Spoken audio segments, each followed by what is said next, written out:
बकरी के पेड़ से कुत्ते की शक्ल का बच्चा पैदा हुआ, तो अगर वो बच्चा भौंकता है तब तो उसको नहीं खाया जा सकता, लेकिन अगर बकरी की तरह चिल्लाता है तब उसको खाया जा सकता है। लेकिन वो बच्चा ऐसा है कि वो भौंकता भी है और वो बकरी की तरह चिल्लाता भी है, तब क्या किया जाए? फिर फुक़हाए कराम फरमाते हैं कि अगर ऐसा है कि वो भौंकता भी है, चिल्लाता भी है, तो उसके सामने पानी रखा जाए। अगर वो पानी पीता है तो उसको ज़िबह कर सकते हैं, बकरी का बच्चा माना जाएगा। लेकिन अगर वो पानी चाटता है तब उसको खाने की इजाजत नहीं है। लेकिन वो पानी पीता भी है, वो पानी चाटता भी है, तब क्या किया जाए? कुर्बानी के जानवर की 3 किस्में होती हैं। पहली किस्म ऊंट और दूसरी किस्म गाय, तीसरी किस्म बकरी। ये 3 किस्म हैं। हर किस्म में उसकी जितनी नौएं हैं यानी किस्में हैं सब दाखिल है। नर और मादा, खस्सी और गैर खस्सी, सबका एक हुक्म है। अब कैसे वो सुन रहे हैं, यानी सबकी कुर्बानी हो सकती है। भैंस गाय में शुमार है, भैंस का शुमार गाय, उसकी भी कुर्बानी हो सकती है। भेड़, दुम्बा, ये बकरी में दाखिल है, इन सब की भी कुर्बानी हो सकती है। अज़ीज़ान मोहतरम, फतावा आलमगीर के अंदर ये मसला है। इसके अलावा एक मसला और भी है कि वहशी जानवर का मतलब ये होता है कि जंगली जानवर, वहशी जानवर जैसे नीलगाय हुआ, हिरन हुई, ये वहशी जानवर। जैसे नीलगाय और हिरन, इनकी कुर्बानी नहीं हो सकती, वहशी और घरेलू जानवर से मिलकर बच्चा पैदा हुआ, यानी जंगली जानवर जिसको वहशी कह रहे हैं और घरेलू जानवर यानी जिससे हम पाल रहे हैं, जो घर के अंदर पलता है, अगर इन दोनों से मिलकर कोई बच्चा पैदा हुआ, मिसाल देख ले, हिरन और बकरी से बच्चा पैदा हो गया। मिसाल के तौर पर बकरी थी हमारी घर की और हिरन था जंगली। अब इन दोनों से जो बच्चा पैदा हुआ तो वो किस में शुमार होगा, वहशी में या घरेलू में? तो फुक़हाए कराम ने कहा कि उसका शुमार घरेलू में होगा, क्योंकि माँ का एतबार किया जाएगा। मसलन हिरन और बकरी से उसमें माँ का एतबार है, यानी उस बच्चे की माँ बकरी है तो जायज़ है, और बकरे और हिरनी से पैदा हो तो नाजायज़ है। मिसाल के तौर पर जो बकरा है वो घरेलू है यानी घर का है, और जो हिरन है वो जंगली है, तो फिर उसकी कुर्बानी नहीं हो सकती। फतावा आलमगीर। कुर्बानी के जानवर की उम्र क्या होना चाहिए? इसमें आप लोग काफ़ी गलतियां भी होती हैं। इसके अलावा लोग आपस में भी बहस करना शुरू कर देते हैं। अभी मेरे पास MP गोरखपुर, जिस तरीके से यूपी में गोरखपुर है, MP में भी गोरखपुर है, कहाँ है वो मुझे नहीं पता। एक हाफिज साहब का फोन आया, बोले कि वहाँ साहब 1 साल हमसे बहस कर रहे हैं, और वो बहस ये कर रहे हैं कि 1 साल से कम बकरी की कुर्बानी जायज़ है, वो ये कह रहे हैं। तो असली मसला क्या है वो आप बता दें।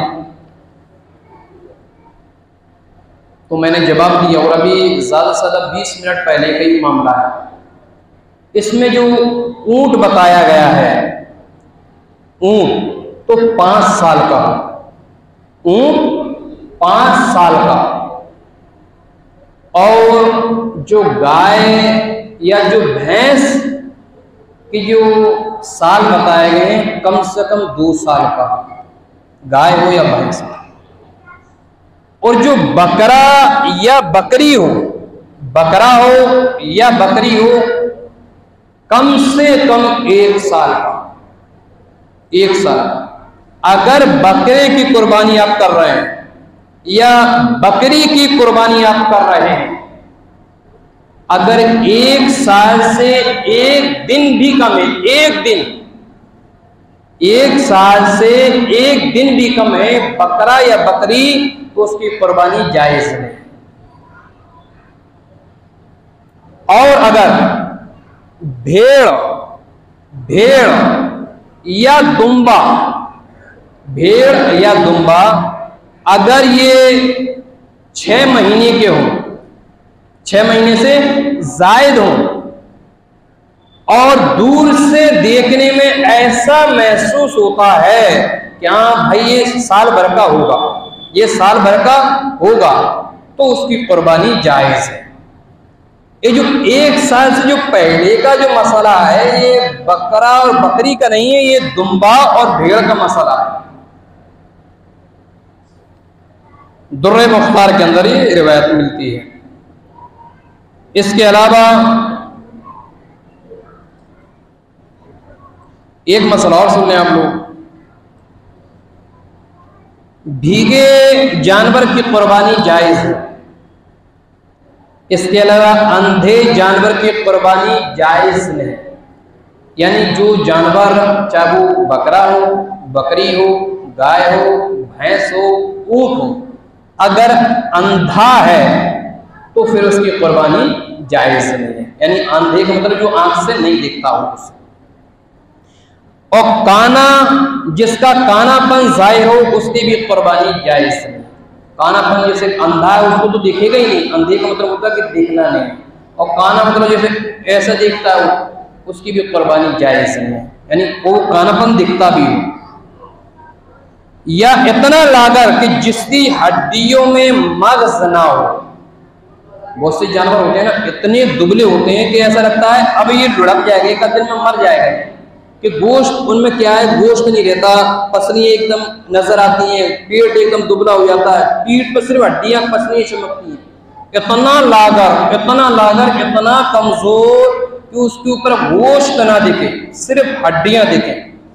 इतना लागर जिसकी हड्डियों में मगज ना हो, यानी गोश्त ना हो। और लंगड़ा, लंगड़ा जानवर जो कुर्बान गाह तक अपने पांव से ना जा सके, और इतना बीमार कि जिसकी बीमारी जाहिर हो। अब इसका मतलब समझे, जैसे मैंने बता दिया कि इतना कमजोर कि जिसकी हड्डियां नजर आए, मगज नजर ना आए, गोश्त नजर ना आए उस पे, उसकी कुर्बानी जायज नहीं है। और लंगड़ा यानी ऐसा लंगड़ा कि जो कुर्बानी तक नहीं जा सकता, यानी जहां कुर्बान किया जाता है, अपनी जो अपन तो घर ही में कुर्बान कर लेते हैं, घर में ही बंधे रहते हैं, वहीं पे कई जगहों, कई जिले ऐसे हैं कि जहां कुर्बानी करने के लिए कुछ जगह होती है कि वहीं कुर्बान किया जाता है।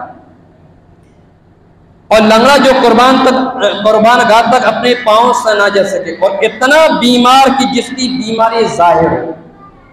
और इतना बीमार जानवर है, इतना बीमार कि जो साफ तौर पर नजर आ रहा है, बहुत ज्यादा बीमार है, उसकी भी कुर्बानी जायज है।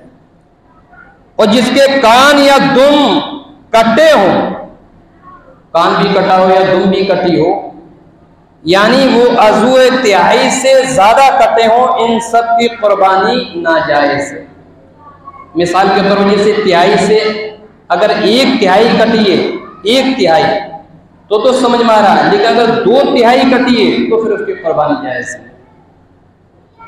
अगर कान या दुम कटी, तिहाई या उससे कम कटी तो जायज है। अगर कम कटी तो जिस जानवर के पैदाइशी कान ना हो या 1 कान ना हो, उसकी कुर्बानी भी नाजायज है। यानी ऐसा जानवर है कि जिसके कान ही नहीं है, पैदा होते ही कान नहीं है, तो फिर उसकी कुर्बानी जायज नहीं है। या ये हो कि एक कान तो है दूसरा कान नहीं है, जब भी उसकी कुर्बानी जायज नहीं है। अब यहां ये देख लें, जिस जानवर के दांत ना हो, इसको बड़े गौर से सुने, जिस जानवर के दांत ना हो उसकी कुर्बानी जायज है या नहीं? तो लिख रहे हैं, देखिए, यानी ऐसा जानवर जो घास खाने की सलाहियत ना रखता हो, यानी जिस जानवर के दांत ही ना हो और वो घास खाने की सलाहियत अगर नहीं रखता है तो फिर उसकी कुर्बानी जायज नहीं।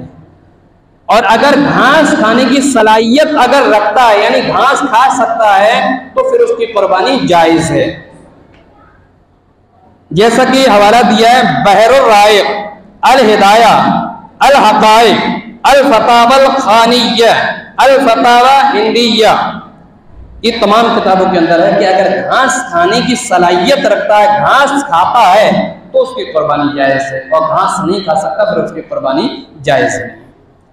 या जिसके थन कटे हों, जिसके थन कटे हों, जैसे कि अब बकरे का थन तो होगा नहीं, थन होंगे बकरी के या गाय के, अगर थन कटे हों या खुश्क हों, उसका मतलब होता है कि सूख गए हों, और जो थन सूख जाता है उससे तो वो दूध भी नहीं निकलता है। कुछ कभी बोलते हैं ना, भैंस होती है या बकरी, अरे एक थन की रह गई है, वो बकरी एक थन की रह गई है, भैंस अरे वो 3 थन रह गई है, वो चौथा सूख गया उसका। जिसके थन कटे हों या खुश्क हों, यानी सूख गए, उसकी कुर्बानी नाजायज है। अब कितने थन हो कितने ना हो वो सुन लें आप। बकरी में एक का खुश्क होना नाजायज होने के लिए काफी है। बकरी के थन 2 ही होते हैं, अगर एक थन भी सूख गया है उसका तो फिर उसकी कुर्बानी नहीं हो सकती। और भैंस और गाय में कम से कम 2 थन का सूख जाना, अगर एक थन सूखा तो गुंजाइश है, लेकिन अगर 2 थन अगर सूख गए तो फिर उसकी कुर्बानी जायज नहीं है। जिसकी नाक कटी हो, नाक कट गई हो, या इलाज के जरिए से उसका दूध खुश्क कर दिया गया हो, उसकी कुर्बानी भी जायज नहीं। नाक कटी हो, नाक कट गई हो, या इलाज के जरिए से उसका दूध ही खुश्क कर दिया गया हो, कुछ ऐसा इलाज करवा दिया गया हो जिसकी वजह से उसका दूध खुश्क हो गया हो, सूख गया हो, उसकी कुर्बानी भी जायज नहीं। और खुंसा जानवर, खुंसा का मतलब होता है जिसमें नर और मादा दोनों की अलामतें पाई जाएं। खुंसा का मतलब होता है जिसमें नर और मादा दोनों की अलामतें पाई जाएं, उसकी भी कुर्बानी जायज नहीं है। एक मसला और देखें, भेड़िया, भेड़ या दुम्बा की ऊन काट ली गई हो, उसकी कुर्बानी जायज है। भेड़ वगैरह के जो ऊपर जो ऊन वगैरह छाई हुई होती है, तो क्या होती है जब वो बहुत ज्यादा बढ़ जाती है, तो जो चरवाहे वगैरह होते हैं उसको काट देते हैं, वो तरीका उनके पास अलग अलग है, वो काट देते हैं। अगर उसकी ऊन काट दी जाए तो उसकी कुर्बानी जायज है। और जिस जानवर का एक पांव काट लिया गया हो, उसकी कुर्बानी नाजायज है, यानी एक पांव ही काट लिया गया तो उसकी कुर्बानी नाजायज है। एक जानवर, एक मसला और सुन लें आप लोग, बकरी के पेट से, इसको बड़े गौर से सुनेंगे, बकरी के पेट से कुत्ते की शक्ल का बच्चा पैदा हुआ, बकरी के पेट से कुत्ते की शक्ल का बच्चा पैदा हुआ, अब उसको खाना जायज है या नाजायज? पेट है बकरी का, पैदा हुआ बकरी के पेट से, लेकिन शक्ल कुत्ते की, तब तो फुकाए कराम उसके ताल्लुक से जो जवाब देते हैं वो सुन ले। बकरी के पेट से कुत्ते की शक्ल का बच्चा पैदा हुआ, तो अगर वो बच्चा भौंकता है, अगर वो बच्चा भौंकता है तब तो उसको नहीं खाया जा सकता, लेकिन अगर बकरी की तरह चिल्लाता है तब उसको खाया जा सकता है। लेकिन वो बच्चा ऐसा है कि वो भौंकता भी है और वो बकरी की तरह चिल्लाता भी है, तब क्या किया जाए? फिर फुक़ाहे कराम फरमाते हैं कि अगर ऐसा है कि वो भौंकता भी है, चिल्लाता भी है, तो उसके सामने पानी रखा जाए। अगर वो पानी पीता है तो उसको ज़िबह कर सकते हैं, बकरी का बच्चा माना जाएगा। लेकिन अगर वो पानी चाटता है, वो पानी चाटता है, तब उसको खाने की इजाजत नहीं है। लेकिन वो पानी पीता भी है, वो पानी चाटता भी है, तब क्या किया जाए? तब फुक़हाए कराम ने जवाब दिया, अगर पानी पीता भी है, चाटता भी है, तब फिर ऐसा किया जाए कि उस बच्चे के सामने गोश्त रखा जाए और घास रखा जाए। अगर गोश्त खाता है तो फिर उसकी कुर्बानी नहीं, वो उसको ज़िबह नहीं किया जा सकता, वो कुत्ते में शुमार होगा। और अगर घास खाता है तो फिर वो बकरी में शुमार होगा। बहरहाल फिर अगर अब वो गोश्त भी खाता है और घास भी खाता है, गोश्त भी खाता है, घास भी खाता, तब क्या किया है? तब फुक़हाए कराम ने कहा, अगर ऐसा मसला है कि गोश्त भी खाता है, घास भी खाता है, तो फिर उसे ज़िबह किया जाएगा, उसको ज़िबह किया जाएगा। अगर उसके अंदर मैदा है तो उसको खाया जाएगा, अगर मैदा नहीं है तो फिर उसको नहीं खाया जाएगा। मतलब ये है कि जो खाना जो पचाने की जो मशीन होती है पेट के अंदर, कुत्ते के अंदर नहीं होती। कुत्ते के अंदर खाना पचाने की मशीन नहीं होती है, तो अगर उसके अंदर खाने पचाने की मशीन ना हो तब उसको खाया जाए। लेकिन फुक़हाए कराम ने ये कहा है, फिर भी अगर बकरी साबित हो जाए, जब भी उसका सर काट देना चाहिए, उसके सर को खाने की इजाजत नहीं होगी, जिसको हम लोग सिरी बोलते हैं, उसको खाने की इजाजत नहीं होगी। अज़ीज़ान मोहतरम, अगर 1 मिनट और बैठे हैं तो 3 मसला उस समय आप ही की जरूरत के लिख के लेकर आए हैं, बस आधा मिनट में। अगर किसी ने कुर्बानी नहीं की और दिन गुजर गए, यानी ऐसा मैटर पेश आया, कुछ उसकी मजबूरियां ऐसी हुई, ऐसी जिंदगी में मजबूरियां आती रहती है कि जिसकी वजह से कुर्बानी नहीं कर सका और कुर्बानी के दिन निकल गए, तब वो क्या करे? तो फिर फुक़हाए कराम ने कहा है कि अगर ऐसा इंसान है कि अगर कुर्बानी के दिनों में किसी वजह से कुर्बानी नहीं कर सका, दिन निकल गए, तो फिर उस पर वाजिब है कि एक जानवर यानी बकरा या बकरी सदका कर दे या इसकी कीमत सदका कर दे तो हो जाएगा। दूसरा ये कि अगर किसी पर इतना कर्ज है कि वो कर्ज की रकम अदा कर दे, यानी किसी पे इतना कर्ज है, मिसाल के तौर पर किसी पर, मिसाल दे रहा हूं सिर्फ, किसी पे 5 रुपए कर्ज है, 5 रुपए, अब वो इतनी रकम उसके पास मौजूद है कि वो कर्ज अदा कर दिया और फिर भी इतना पैसा उसके पास मौजूद है कि कुर्बानी की इस्तात रखता है, यानी कुर्बानी इतना पैसा कि कुर्बानी उस पर वाजिब है, तो फिर उसको कुर्बानी करना वाजिब होगा, फिर कुर्बानी करना वाजिब होगा। और इतना पैसा नहीं है कि अगर कर्ज दे दिया पैसा ही नहीं बचा तो फिर उस पर कुर्बानी वाजिब नहीं है। एक जानवर, एक मसला उसमें जिसको हमसे पूछा बहुत जाता है कि वो जानवर जिसको मशीन से ज़िबह किया गया हो। अब क्या हो रहा है, बहुत ज्यादा जानवर 100-100, 200 जानवर मशीनों पहुंच जा रहे हैं, फैक्ट्रियों पहुंच जा रहे हैं, तो मशीन द्वारा उसको ज़िबह कर दिया जा रहा है, मशीन के जरिए से उसे ज़िबह कर दिया जाता है। उसका खाना कैसा है? फुक़हाए कराम ने फरमाया है कि मशीन के जरिए से, जो फैक्ट्रियों में जो मशीन के जरिए से ज़िबह करते हैं, इसके जरिए से अगर ज़िबह किया गया जानवर वो मुर्दा है, उसको खाना जायज़ नहीं, वो जानवर हमारे और आप सबके लिए हराम है, उसकी इजाजत नहीं।